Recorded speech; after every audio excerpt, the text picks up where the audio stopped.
So this brings us, I think, to another aspect of the um, of how do we look at the religious dimension of life in China.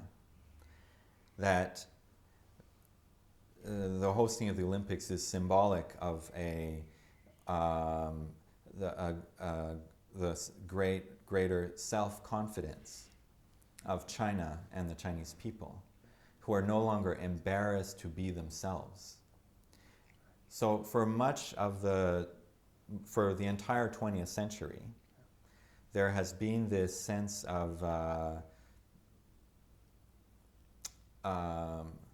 right, the notion of the sick man of the orient, this embarrassment that we are weaker. And so what is it about us? There's this self-criticism, this self-reflexivity. What is it about China that is the cause of its weakness, that has led it to be embarrassed, humiliated by the Western powers, by the rest of the world?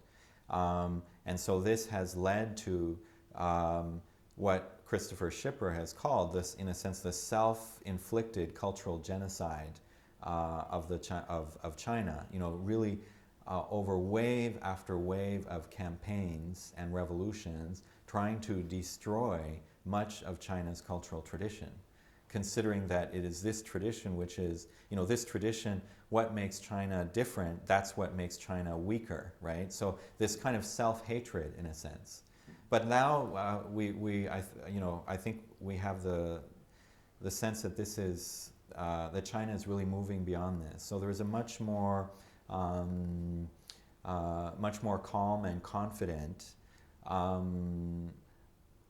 perspective, looking back at China's own civilization, China's own traditions, and less of a sense of being threatened by their own by the practices of the common people, by China's religious traditions, for example, and even a sense that, because now this also brings to the question, if we are members of the world, then what are we bringing to the world, right? And so now I think this is the new question that Chinese intellectuals are starting to ask themselves.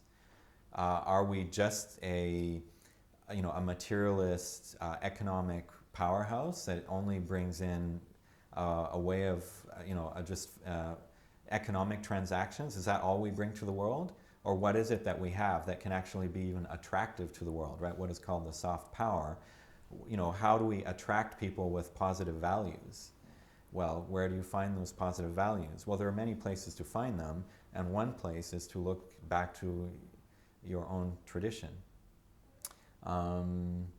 So in that sense, I think the Olympics, the year 2008, I think is a watershed. Or symbolically, you could see that from 2008 onward, we're really not looking at the same configuration anymore. We're looking at a configuration where we're not trying to overcome the destruction of traditions, but we're trying to see how China's traditions can fit in with a more globalized Chinese culture.